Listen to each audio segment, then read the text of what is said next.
2 here. Got quite a crowd here at the PlayStation E3 booth. So here you can see, again, so Resident Evil 2 is very near and dear to tons of people's hearts.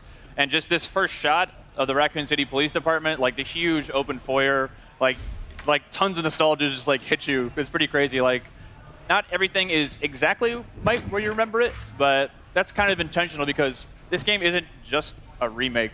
It's a whole new game that we're building off of the foundation that the original game had built. So there's going to be a lot of familiar stuff, but there's going to be a lot of new stuff as well. So. That's how you got to do it, yeah, right? I mean, it's been close to 20 years, hasn't it? Yep. Right. This game alone, 20 years. Wow. Does it make you feel old, Sid? I feel old when Yeah, I I know. that. That makes me feel a little old. David, Marvin, you there? I found a way out. It's in here. So did you actually go back and re-watch the original and then like frame by frame decide what you wanted to keep in and what you wanted to update? Definitely, yeah. Some of them were like are pretty faithful to the originals, but something like this back in the day on PlayStation, it was the graphic power of it's not quite the level of PS4 or PS4 Pro just yet. A lot of the movements, characters jumping around, fully voiced stuff. It's a little bit more crude, but definitely classic. But some stuff is new, but some of the originals are there as well. So a big change here is the fact that we're really playing the game. We're Leon Kennedy. And when I think of Leon Kennedy, I think of Resident Evil 2, but I also think of Resident Evil 4. Yes. And you guys have opted for more of a Resident Evil 4 approach to the controls. So Yep. tell me a little bit about that. Definitely. So the over-the-shoulder thing, we know it's the original game with the fixed camera in the corner. That's very, again, near and dear to people's hearts. But with the over-the-shoulder camera, we're building a new game. This isn't a remake of the original. It is a full new game that we really want to push. And the idea of having over-the-shoulder, the pinpoint accuracy of really trying to take down zombies, it felt better for this experience. So that's where we went through. So. But the big difference is the it's less shooter elements compared to the Resident Evil 4. This is more, like a Metroidvania style, survival horror, classic gameplay. So we actually try to keep the original, gameplay feel from the original. So that's kind of what we were trying to do in this new Resident Evil 2 as well. The lighting feels very similar too. Yes. Yep. Yeah, definitely one other thing is like, so to make it like, people always see the over-the-shoulder first person, think of just like, you're going to be running up the walls and doing backflips and things like that. It is definitely not like that at all. The zombies in this game are tough. And not just like, if you see 1 or 2 or 3, like, I got to look out. If you see one in a hallway and you can't get by them, like, you have to, you fear for your life type thing because you're probably going to die. So you really got to be careful with your ammo. And to confirm, these are zombies a la Resident Evil 2, not Las Plagas. So these are your T-virus zombies. Right. Just had to settle that one. So Leon here is trying to save one of the fellow RPD officers. It's not looking good, unfortunately. So. Oh, that didn't go very well. Now, we know there's going to be some familiar faces in this as well, and some characters that we've seen in other games. We saw that in the showcase asset just last night. But tell me a little bit about the approach to that. Definitely. So we've got, of course, like, not only do we have Leon has his own campaign, we also wanted to bring back Claire Redfield. So she's not playable in this demo, but she, as well, is going to get her full playable campaign, too. Awesome. So, the rest of the characters are kind of, we haven't really confirmed too much yet, so I advise you to go back and watch the trailer. You can kind of make some good guesses, I think, based on those, but we'll leave it to your imagination. Awesome. This is cool here. This is super tense. So we're getting into here. So every time a zombie bites you, you really feel like you get that over-the-shoulder perspective really helps because you get to see the zombies. You really feel them kind of like bite into your neck just like that. Yeah. It kind of disorients you, too, when you get that, so you're spun around. It creates sort of a real sense of like, oh, crap, what's going on? A zombie is actually attacking me.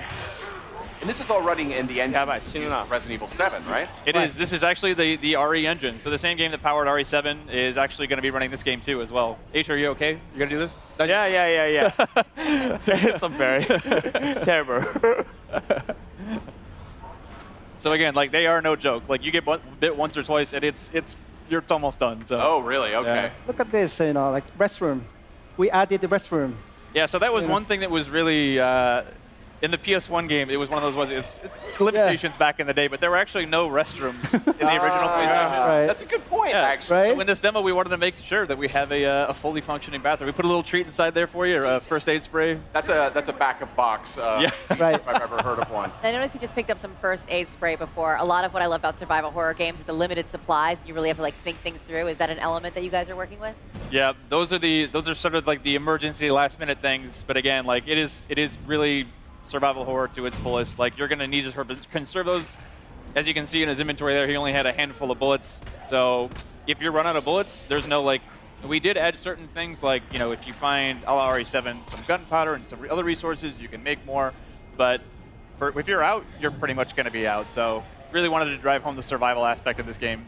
Is there a knife? Is that included? There is. So a little bit later, if we get far enough, we will show you the knife. It functions a way similar to when we did the original Resident Evil 1 remake. So instead of just being something that you use and you can slash it to keep guys at bay, but these guys are ironclad, and that's generally probably not the best idea. Yeah. If you do get grappled, you get the chance to use it as sort of an emergency weapon to get rid of that zombie and get him off you. Cool. But if it's still, it does have a little bit of durability as well. So if it's still durable enough, you can actually pick the knife up off the zombies that you just killed, get a little bit more out of it too. So Interesting. What other sort of mechanical tweaks and changes are you guys implementing here that longtime fans might notice? definitely. Kana-san, you want to take this one? Well, yes, the gameplay mechanics. So since we actually feature now, over the shoulder camera view. So we actually trying to put like more kind of like intense combat, feel against the zombies. So and also the way like Leon is actually shooting is kind of like more like natural.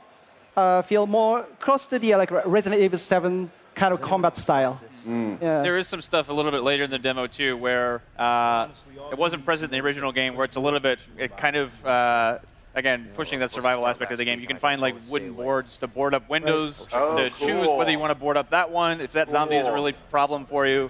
Otherwise, you can save it later in case something else comes up. But it really is about that choice of how do you want to play. That is cool. That's something I've always wanted to see in more like zombie games. Is right. The ability to fortify. Yeah, what I fortify mean? stuff. Because that's like the first thing you're going to do, right? If you were in a real zombie attack. Board everything up. And you're now, obviously, Sid and I are big Resident Evil fans, but for those out there that maybe haven't, approached the franchise before or something, do you feel like this is a good title to start with? Mm-hmm. Definitely. I mean, this is almost the Resident Evil 2 is obviously the second game in the franchise, but really is sort of the genesis of where a lot of the groundswell around the brand came up. So again, if you haven't played this title before, the story is about Raccoon City is a Midwestern town. A mysterious outbreak hits. Zombies are everywhere. It's Leon, the guy with the RPD vest on here. It's his first day on the job as a cop, and he's basically coming to work, and what happened? There's zombies everywhere. He's finding his comrades are basically going through hell.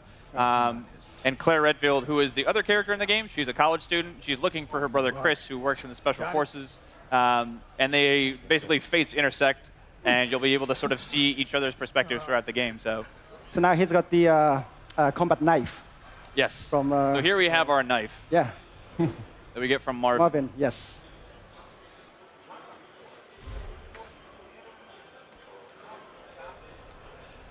There you go, kind of like the classic slash.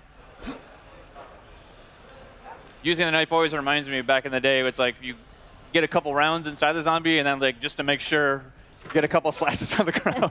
Because half the time they'll come up and just like grab you as you walk by.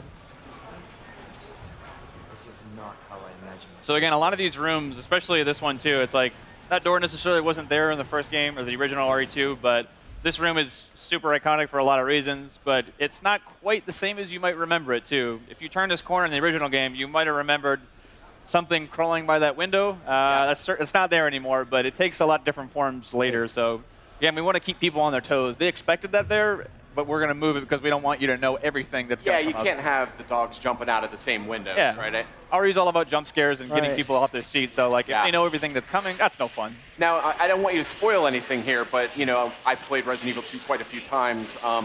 Is there the same general sort of arc to the experience, or? There is. So I'd say that the story on the whole, here's a great shot of the RE Engine's proudest work here.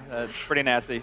Crazy. But yeah, so the story as a whole, like in general, you'll see a lot of the same things be happening, but again, it's not exactly the same. So you'll see characters that you might have just like talked with very briefly. You get a little bit more backstory into there. Places that you just walked by in downtown Raccoon City, you're going to get a chance to go in there and play a little bit more. So. And you had mentioned Claire will be a playable character. Will that sort of cross over? They had the ability to sort of interact with each other's storyline a little bit in the original game. Right, from time to time. So it's going to be slightly different because back in the day it was we called it a zapping system. You could play A and B scenarios, but we wanted to have each character have their own separate campaign. They certainly will be crossing over, but it's going to be updated, modified for this new version of the game too. So awesome. This is looking great, guys. I'd love to sit here actually and do this for about another 15 or 20 minutes, but I think we actually got to get going, which is a super bummer because it looks just awesome. And this is one of my. Well, let's get this guy.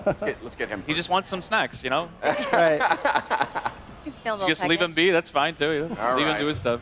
So, very reluctantly, I will have to bid you farewell. Thank you so much. We don't for have to coming wait by. very long to get our hands on it, though, right? Yes, you're right. Yes. It comes out January 25th next year. Yes. Please look forward to that. Only a couple short months away. We do have this game playable at our Capcom security. Oh, actually, one thing I wanted to mention at the end is this rat is actually kind of the main concept of our announcement trailer. So it started from like rat view. So the one we showed at PlayStation Showcase is actually it's slightly different from the one uploaded on YouTube. Oh. So people actually if you guys haven't seen both versions, please enjoy it. All right. Thank you so much, guys, for coming by, showing off Resident Evil 2, coming to PS4 in January. Coming up next, we have Trover Saves the Universe. That's the new PlayStation VR game from Justin Roiland and Squanch Games. And a look at Neo 2. Stay with us.